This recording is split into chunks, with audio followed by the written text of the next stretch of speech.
Assalamualaikum warahmatullahi wabarakatuh. Pada video kali ini saya akan menjelaskan pengujian bending pada sambungan las, di mana pengujian bending ini yang akan saya lakukan nanti berdasarkan standar ASME Section 9. Pengujian bending pada sambungan las itu bertujuan untuk mengetahui kualitas dari sebuah sambungan las. Jadi pertama well quality, kemudian yang kedua bisa juga kita mengetahui secara kualitatif dari ductility atau keuletan sambungan las di wet metal dan HAZ-nya. Jadi itu tujuan dari uji bending. Kemudian, kapan uji bending pada sambungan las ini dilakukan? Biasanya pengujian bending ini dilakukan saat dalam proses pembuatan prosedur pengelasan atau welding prosedur atau WPS. Ya. Kemudian yang kedua, kapan uji bending ini biasanya dilakukan? Yaitu pada saat kita melakukan kualifikasi juru las atau welder qualification test. Nah, di kedua aktivitas itu tadi biasanya pengujian bending dilakukan. Baik, untuk mempersingkat waktu, berikutnya saya akan menjelaskan peralatan dan bahan apa yang diperlukan untuk melakukan pengujian bending ini. Untuk melakukan pengujian bending, kita memerlukan peralatan yang pertama adalah universal testing machine. Jadi ini adalah peralatan yang akan kita gunakan. Ini ada mandril di sini, kemudian ada dua penumpu atau rollernya. Kemudian di sini adalah unit kontrolnya, kita kontrol di sini. Kemudian peralatan berikutnya adalah di sini kita memerlukan gerinda, mesin gerinda.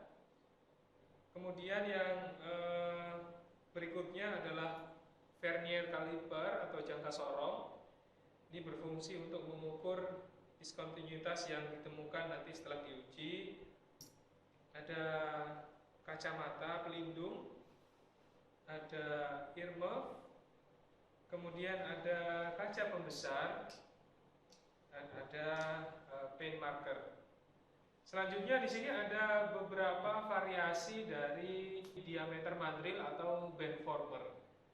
Nanti diameter mandril ini diameternya bisa berbeda-beda tergantung jenis material yang diuji, tergantung jenis seberapa besar keuletan dari spesimen yang kita uji ini. Nah, bagaimana cara memilih diameter mandril harus menggunakan berapa milimeter? Itu nanti ada ketentuannya di ASME Section 9. Bahkan di setiap standar yang lain juga ada aturannya tersendiri. Nah, itu adalah peralatan-peralatan yang kita perlukan. Di sini terakhir ada spesimen. Saya siapkan 4 spesimen uji, di mana nanti 2 spesimen akan saya uji face bending, dan ada 2 spesimen akan saya uji root bending. Karena kalau kita mengacu pada standar ASME Section 9, kalau di proses pembuatan welding prosedur, itu biasanya diminta 4 pengujian bending, yang mana terdiri dari 2 face bending dan 2 root bending, atau bisa diganti dengan 4 side bending.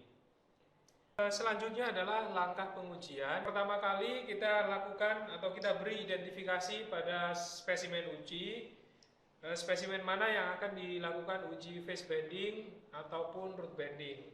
Nah, ini saya akan lakukan face bending. Saya kasih kode face FB1, ini saya beri kode FB2. Kemudian selanjutnya, karena ini akan saya nanti uji root bending, maka saya beri kode RB1.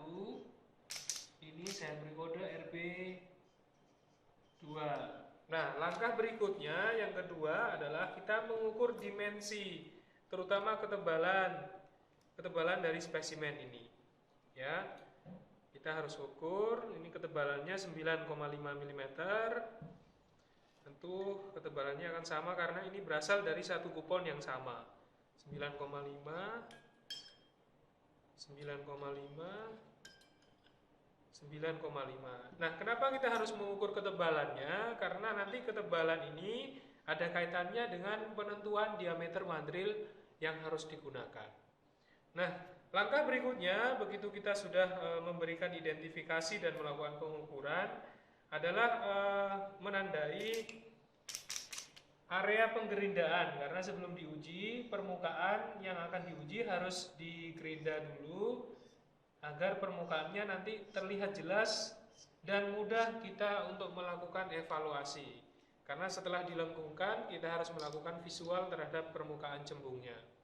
Baik, langsung saja kita akan gerinda spesimen ini. Untuk melakukan penggerindaan kita harus sesuai dengan identifikasi tadi. Misalkan face bending, maka nanti yang digerinda adalah permukaan face-nya. Ya, ini face, ini root atau akar lasnya. Jadi cukup yang digerinda adalah bagian face-nya jika kita ingin melakukan pengujian face bending. Begitu juga dengan root bending, maka nanti yang akan kita gerinda adalah bagian akar lasnya atau rootnya. Bagian face-nya cukup dikepras rata saja. Gitu. Baik, selanjutnya saya akan peragakan bagaimana cara melakukan penggerindaan. Yang pertama, kita menggunakan gerinda yang kasar, batu gerinda kasar terlebih dahulu. Kemudian yang kedua, nanti untuk finishingnya agar permukaannya halus, kita menggunakan gerinda dengan batu gerinda yang halus gritnya, sehingga permukaannya mengkilat dan mempermudah kita untuk melakukan evaluasi setelah di bending. Sebelum melakukan penggerindaan, jangan lupa menggunakan alat pelindung diri, sarung tangan, helm, kacamata, dan masker. Baik, saya peragakan bagaimana cara menggerinda permukaan spesimen.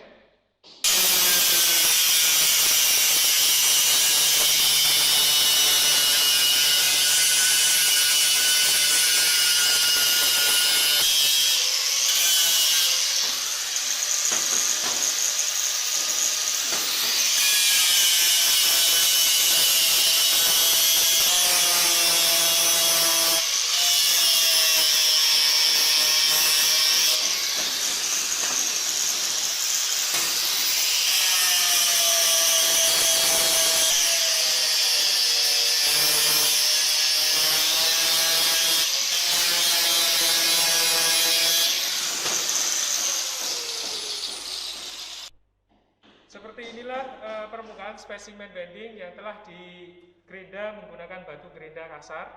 Berikutnya kita lakukan penggerindaan finishing menggunakan batu gerinda yang gritnya lebih halus. Inilah batu gerinda yang gritnya halus yang akan kita gunakan untuk polish finishing.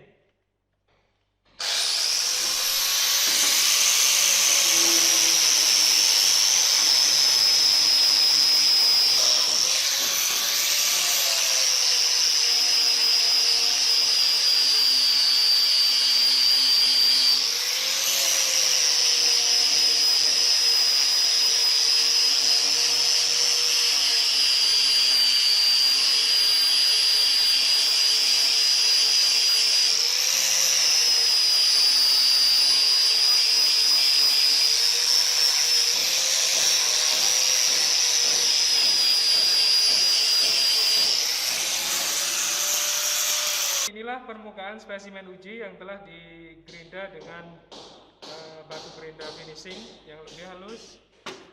Nah, permukaan yang halus seperti ini akan mempermudah kita melakukan evaluasi nantinya. Baik, selanjutnya kita lakukan pengujian di mesin Universal Testing Machine. Langkah berikutnya adalah pengujian di mesin UTM. Namun sebelumnya kita harus mengganti atau memilih mandril yang harus digunakan.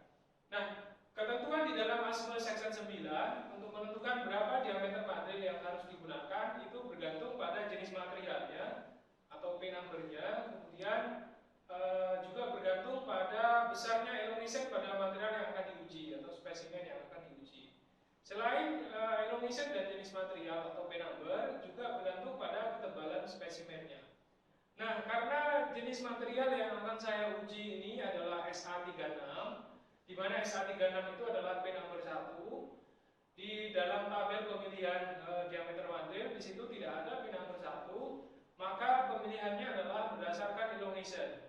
Dan elongation material ini lebih dari 20%, maka untuk material-material yang elongationnya 20% lebih, itu memilih diameter mandril sebesar 4 kali thickness spesimennya.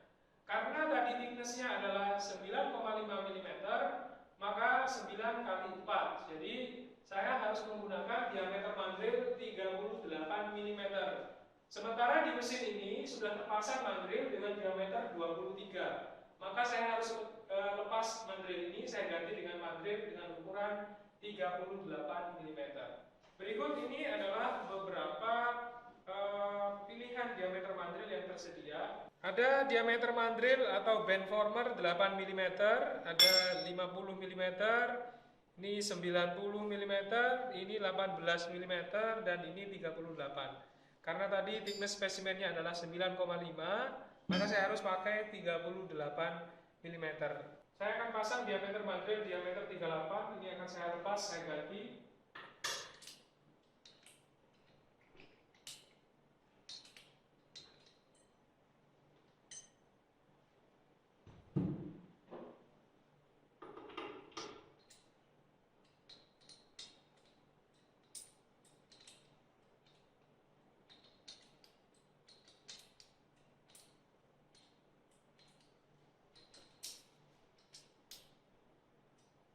Setelah mandril atau bendformer terpasang, berikutnya adalah saya harus mengatur jarak tumpuan. Di ASMA 9 diatur jarak tumpuan ini besarnya adalah 6T plus 3,2 mm. Berarti 6 kali 9,5. 57 ditambah 3,2 berarti 60,2. Saya harus atur jaraknya ini. Nah, untuk mengatur jarak tumpuan ini, Anda harus melonggarkan kedua baut di tumpuan ini. Di kedua tumpuan ini ada baut, di sini ada baut, di sini ada baut, sehingga bisa kita atur jaraknya. Nah, ini kita atur sebesar 60,2.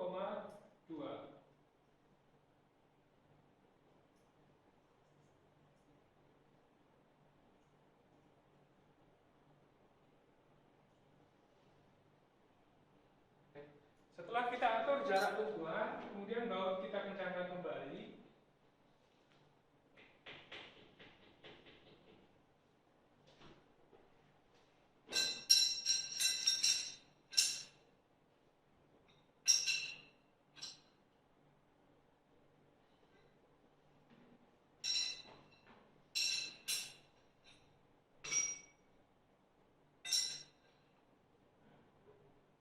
Peralatan sudah kita setting, diameter mandril sudah kita ganti 38 mm, kemudian jarak tumpuan sudah kita atur sesuai standar.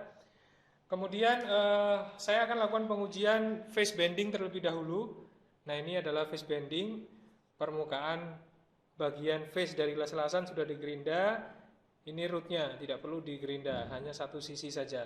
Nah, untuk pengujian face bending, nanti permukaan yang digerinda ini kita letakkan di bawah. Jadi bagian rootnya ini yang akan ditekan oleh mandril atau bendformer. Jadi ini harus ada di bawah. Baik, saya akan letakkan.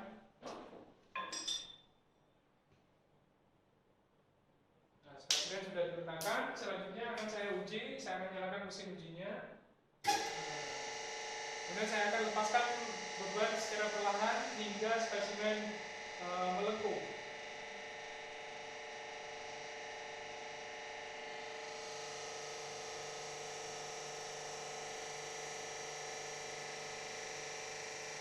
Nah, pengujian bending ini idealnya spesimen dilengkungkan hingga membentuk sudut 180 derajat.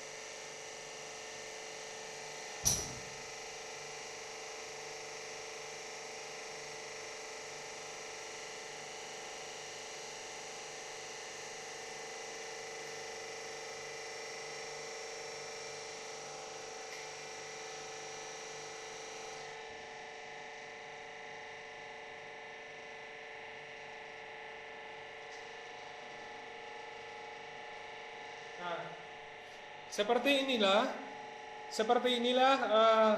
spesimen yang telah dilengkungkan. Berikutnya adalah kita lakukan evaluasi nanti di permukaannya. Namun sebelum kita lakukan evaluasi, saya akan melakukan pengujian dari semua 4 spesimen tadi. Pengujian face bending pada spesimen yang kedua.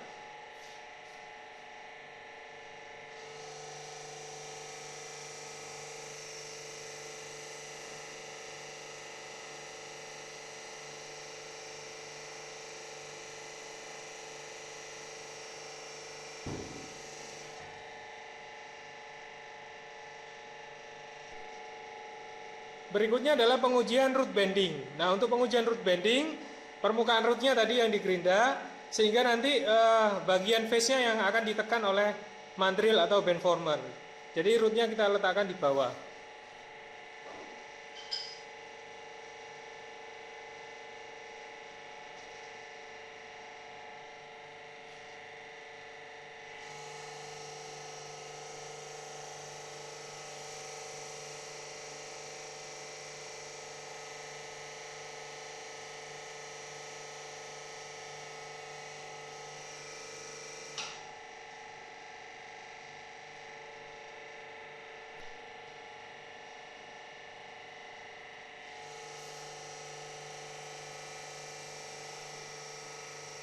Pengujian root bending yang kedua.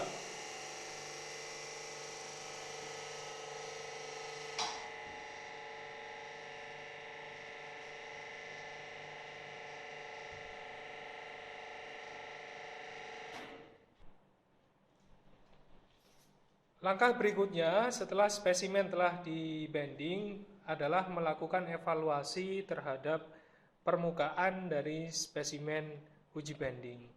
Nah, evaluasi ini tentu kita harus melakukan pengukuran terhadap ada tidaknya discontinuity di permukaan, kemudian kita bandingkan dengan requirement di code atau standar.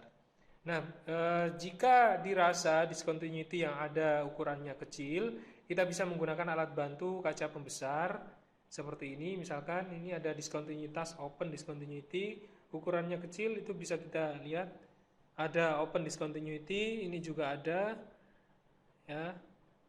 Kemudian spesimen berikutnya tidak ditemukan. Nah, seperti itulah pengujian bending.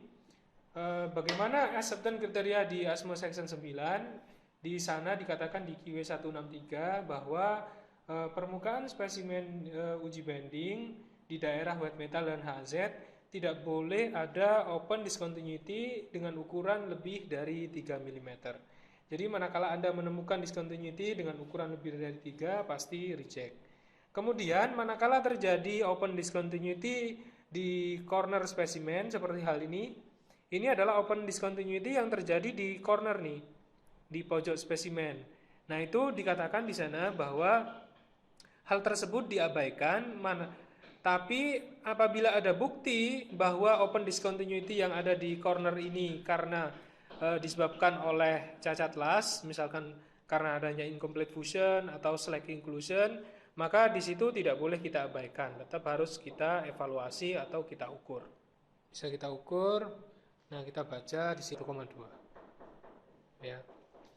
Kemudian ini kalau saya lihat di spesimen yang face bending kedua ini ada open discontinuity di bagian corner spesimen. Nah, ini disebabkan karena lack of fusion ya. Jadi karena lack of fusion maka ini tidak boleh diabaikan. Ini harus kita evaluasi, kita ukur berapa dimensinya. Demikianlah tentang pengujian bending pada sambungan las. Manakala ada pertanyaan, silakan bisa langsung bertanya pada dosen pengampu masing-masing. Kurang lebihnya mohon maaf. Wassalamualaikum warahmatullahi wabarakatuh.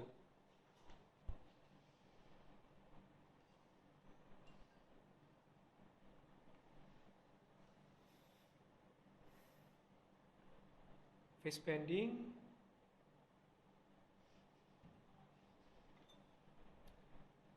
Face bending.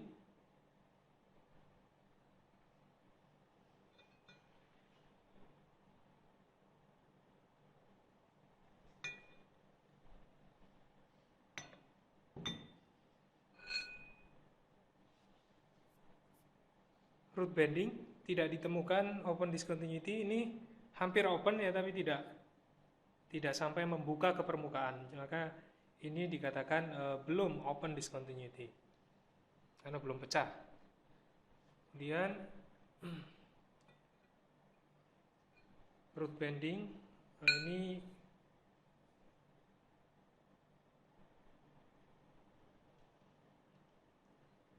ini juga ada open di corner, tapi bukan karena discontinuitas las. Jadi ini dianggap no discontinuity.